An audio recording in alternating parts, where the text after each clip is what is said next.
hitch a helicopter ride 70 kilometres southeast of Kabul, and you enter a forbidding terrain once dubbed the Gates of Jihad.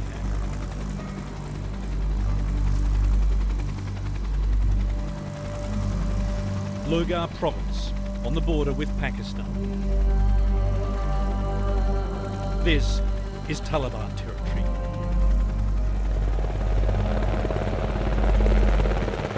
We land at a forward operating base, delivered into the very personal, confronting war of America's Generation Y.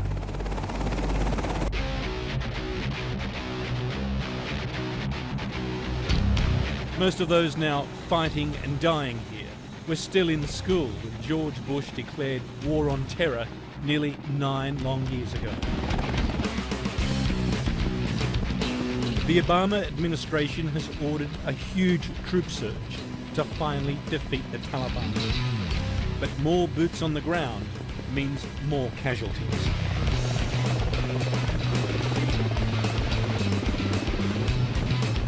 I don't take my life for granted because death surrounds me. It's trauma in a tent as they fight to save lives in this deadly combat zone. Right on, bro. It's a personal conflict, it's an emotional conflict, it's, trying to keep people alive. We joined the US Army medevac crews, doctors and nurses engaged in what can be a dangerous and harrowing task. Welcome to MASH 2010.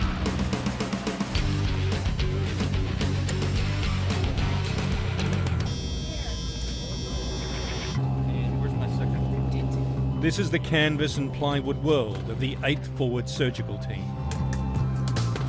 Leading a small group of doctors, nurses and medics are surgeons Matt Heeman and Brian Helsel. This isn't my first rodeo. I've done this before. I've worked at major trauma centers. I trained in Los Angeles County Hospital, which is a major place of trauma. And it's not that it doesn't affect you, it's just you learn to cope and you learn to distance yourself, and you have to be passionate to make these people get better, but you also have to have a bad memory. For Matt Heeman, the Army is his life. I was trying to say it nonchalantly. He joined at 17 and has spent 16 years training as an officer and surgeon to be here. Can you get a big bowl so we can throw this stuff in there? And business is brisk. We've been the busiest forward surgical team, not just in Afghanistan, but in Iraq and Afghanistan. In just 10 months, their small tented hospital has received a staggering 600 trauma cases. It's designed to do damage control surgery, which means save someone's life so that they can get further in the evacuation system to get definitive surgery. It's about to get much busier. The surge will soon push US and coalition troop numbers beyond 150,000. Their orders to take the fight to the Taliban. But first, they've got to secure the deadly roads, riddled with improvised explosive devices, or IEDs. We're barely a stone's throw away from the operating theatre over here. More patrols and convoys are preparing to head out in their huge MRAPs, mine-resistant patrol vehicles. It's now midwinter in Afghanistan, and this is usually a time when there's a traditional lull in the fighting, brought about by the bitterly cold weather. This time last year there was a metre of snow here, but not this year. It's unseasonably warm, and that means the Taliban are still out there laying IEDs, setting ambushes. And for these guys, that means more casualties.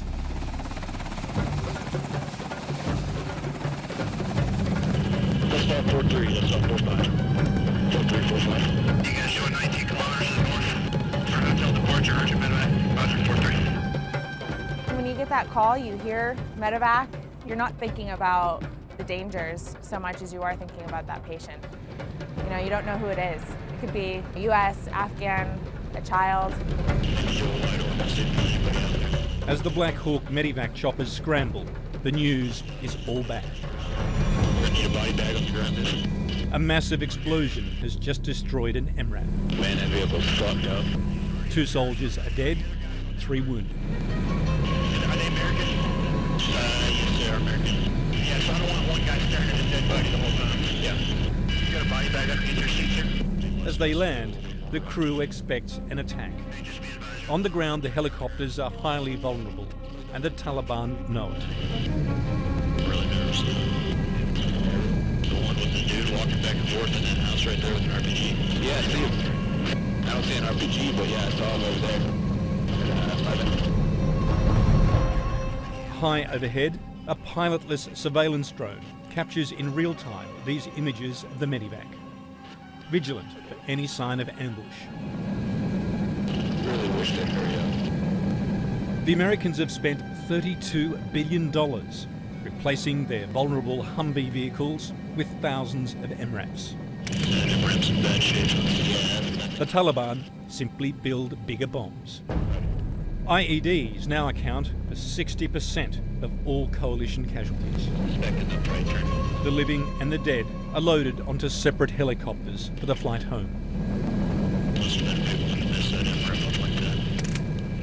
How tough is it to deal with what's going on in the back of the aircraft that you're flying? I mean, you're picking up some terribly damaged people. Honestly, I don't look back very often. I'm pretty tender-hearted. Not that I can't. I mean, if I need to, I do, but I focus on flying. Good power, good power. Keep going. For the wounded, it's now a race against the clock to beat the so-called golden hour. The golden hour is when the person has an injury. Within the first 2 to 5 minutes, there's a certain number of people who will die that are not safe. The next hour is where a lot of people, if they don't get to a place that has surgical capability and a full gamut of taking care of them, will die as well. So the golden hour really reflects those people that are savable if you're able to get them to a place like a forward surgical team within that hour. Just 7 minutes later, the wounded are delivered into the hands of the surgical team. At a discreet distance, the body bags are also unloaded. 520 US and coalition troops were killed in the past year, the deadliest in the conflict so far.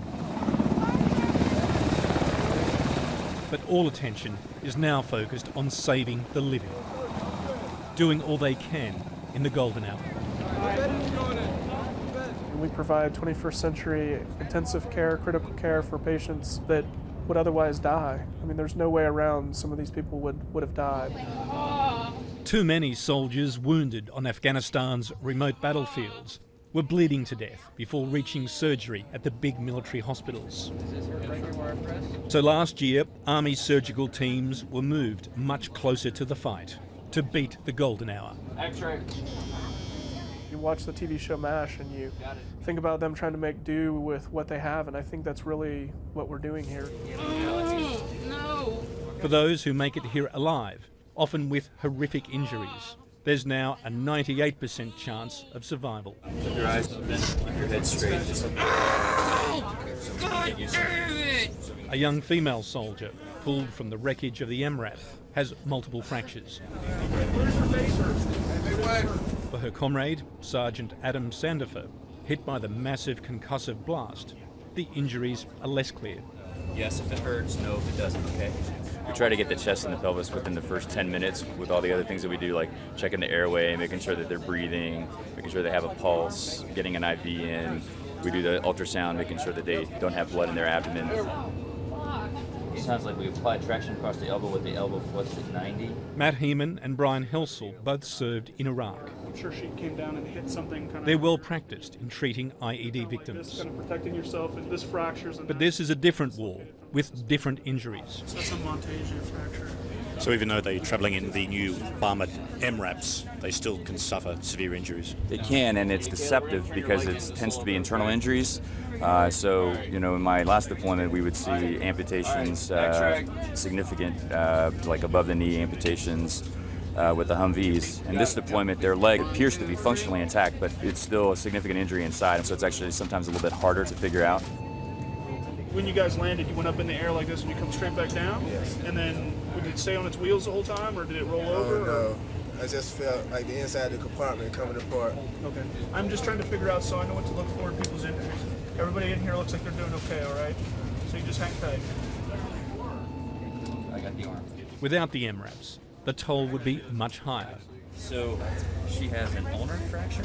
Most of the soldiers that come in now after extremely violent, huge IEDs that leaves huge craters that would normally have killed them or maimed them, I would say most of them walk away now. Adam Sandifer is released to contemplate the random nature of war, why he lived, and 2 friends in the same vehicle died. The dead are laid out in the foyer. Those gathered are stilled by anger and shock. The grieving and a dignified flag-draped send-off will follow.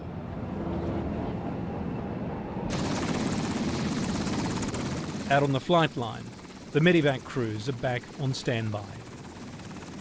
Acting commander is 27-year-old Captain Nissa Brodman, a graduate of the elite West Point Military Academy. I do prefer the humanitarian aspect. For me, it's what I really feel drawn to.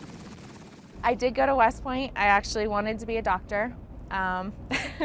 My class rank wasn't high enough to become a doctor, which actually ends up being a blessing because then I branched aviation and in flight school rebranched to medical service to fly medevac because that's what I really wanted to fly. And here we are. I'm pretty spiritual, and every Saturday night I go to Mass. It's my way of dealing with that. So you definitely contemplate it. It's in your face all the time. So line up here.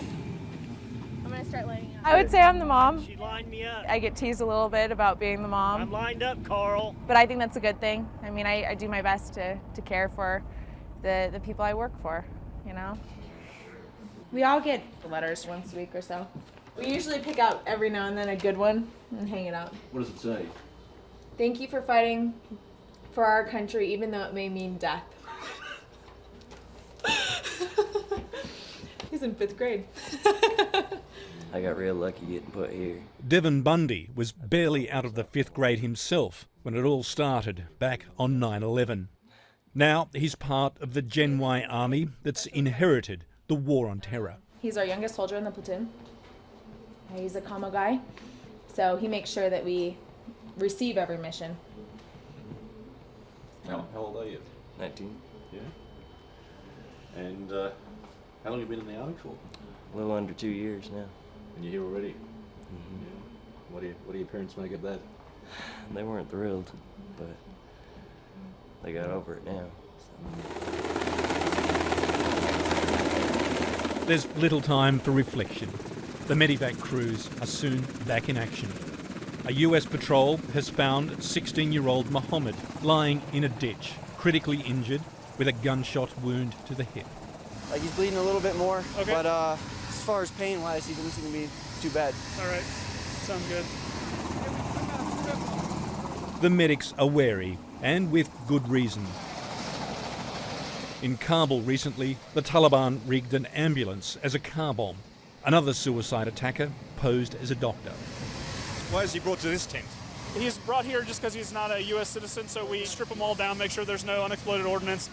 The people are important, but also the equipment, because we can't replace the equipment, so we try and make sure that they're all good to go before we take them inside. That's a potential threat, is it? It is. You just never know.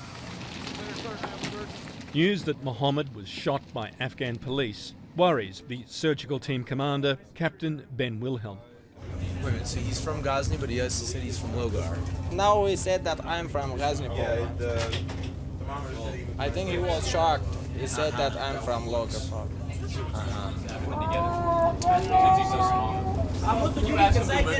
His valid name is Kalakher. Kalakher. And my alarm bell started going off. What concerns you about this case? Well, when they're iffy on the information, could mean any number of things. It could be completely innocent, it could be just the pain talking, but on the other hand, it could be he was doing something he shouldn't have been doing. That's how he got shot. So potentially Potentially. Taliban? Potentially. I mean, there's plenty of illegal activities that go on in Afghanistan that have nothing to do with the Taliban, too. I mean, he could have been running drugs or whatever else. He's clear. He doesn't pose any immediate danger to us. I mean, we're going to take care of him just like we would a U.S. soldier, but it sets off alarm bells when they don't seem to either know where they're coming from or don't seem to have a consistent story. We've had a number of enemy prisoners of war come through, confirmed Taliban.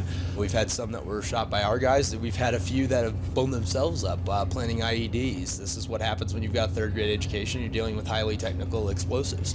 It is difficult, but you have to, again, find a positive way to deal with that. You have to set any kind of emotional animosity you have aside and see them not as the enemy, but as a patient. And that person needs your help right now. What a GIA or So we had multiple small bowel injuries, and we tried to figure out where we could combine those together. Get the GIA? What we've learned really in the last decade as a community is that just removing the contamination and not actually trying to fix it definitively at the first operation actually allows patients to do even better. It turns out Mohammed is no insurgent, just a boy caught in the crossfire. His only lucky break that he was brought here. And a little bit of a right. In much of Afghanistan, advanced medical care is non-existent, with hospital infection rates so high that to be admitted can be a death sentence. For our local nationals, we have less capability of moving them to another facility for definitive care, and we recognize that we probably provide the best definitive care here. Coffee's over here by the blood. Thank you.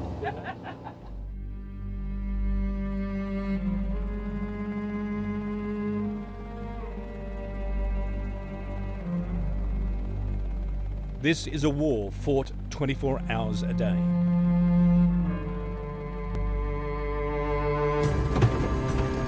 Poor night visibility has grounded the combat helicopters, but medevac flies regardless, and we tag along. Saving lives sometimes means flying blind.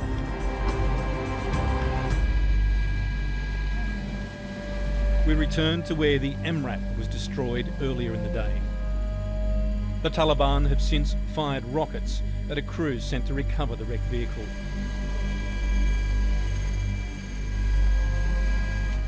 A combat engineer has been accidentally sprayed in the face with battery acid. In the dark, it's impossible to assess his injuries. He's delivered to the surgical team. Gently relax your eyes for a second. Where at the end of what's been a very long, hellish day, there's finally some good news. He'll make a full recovery. Feels like I'm drowning. This does not go on Facebook. I say again, there will be a controlled detonation in approximately 10 minutes outside the farm. Well, out here just beyond the helipad and the hospital lies the future. A year ago, this was an outpost of fewer than 300 troops.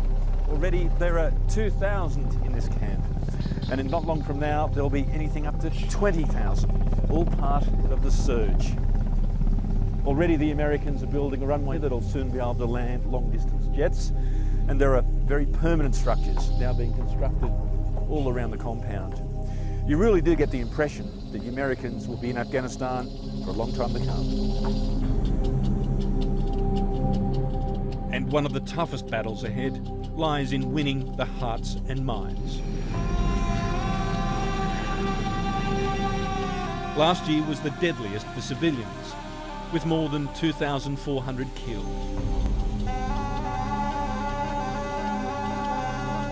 US medical support for Afghans is intended as a morale booster. 40% of the casualties treated by the surgical team are Afghan troops or local civilians. But this American goodwill takes a battering every time a boy such as 14-year-old Arif becomes a statistic. And be warned, this is confronting. He said that American patrol and Afghan national patrol, they are coming and they're violent. and the children playing with a stone together, and they threw out a stone on them. Suddenly, National Army attacked on him, and they shot. So the patrol shot him for throwing stones? Yeah, not American people, Afghan people. With the Americans? Yeah. It's all drained, and I think with these things out. Arif was shot 6 months ago. Every week since then, his brother has brought him in for treatment. His initial entry of his wound was through his arm here. He has a broken arm here, and that's really the only thing that hurts him right now. So if you touch his arm at all, that's what bothers him. And then the wound went into his chest and then in his spine. So he's paralyzed from about here down. I'm afraid that it's probably a terminal thing.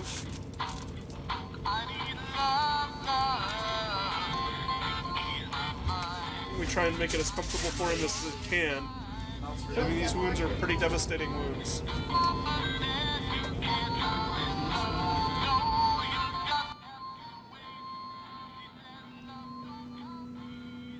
For the doctors, sanctuary lies behind a plywood door. This is their escape from the relentless stress of surgery. Afghanistan is left behind outside the tent. This is home. Sort of Mardi Gras on drugs.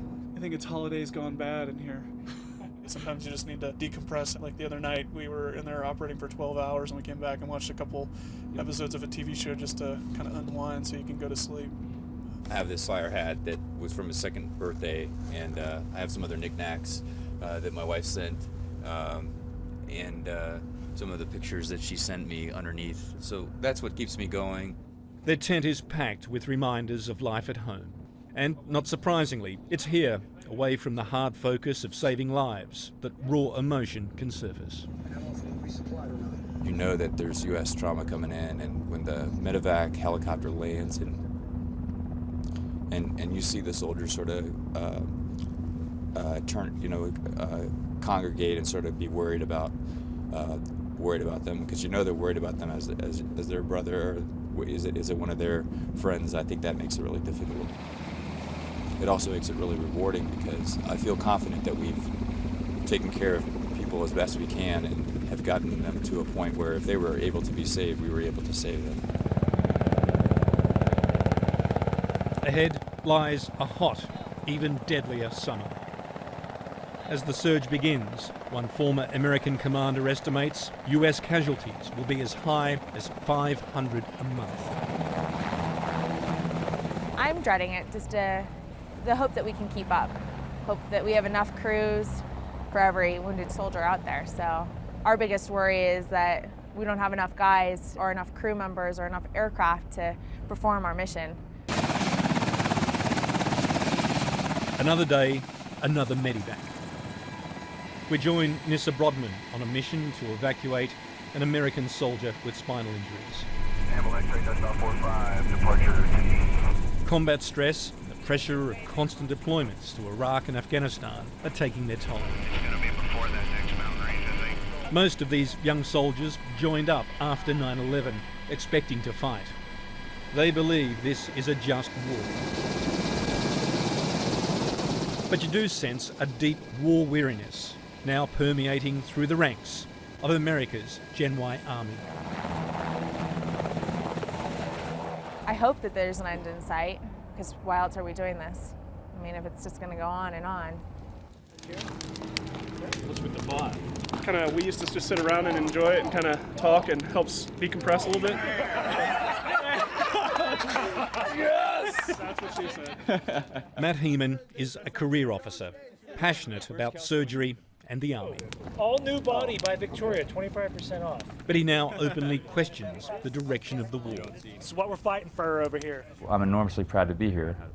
Having said that, I think that in terms of the objectives of the war, I always felt that I supported whatever the president would say, and I would go here. And I know that I have a clear mission as a physician, as a surgeon, to put soldiers back together again.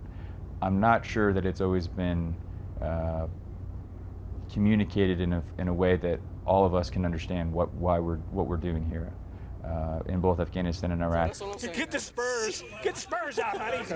I think it's clear that the overall picture makes sense of okay, we were attacked and this is the place where the attack emanated from. But in terms of what we're doing here now, it's not clear to me that we have an overall endpoint that makes sense to me. And if it doesn't make sense to me, then does it make sense to the average soldier that's going out there and risking their life? But while ever soldiers continue to risk their lives, the medics will be here to save them. The radio alert, a reminder that the war drags on relentlessly. That's a medevac request. So we just started having fun.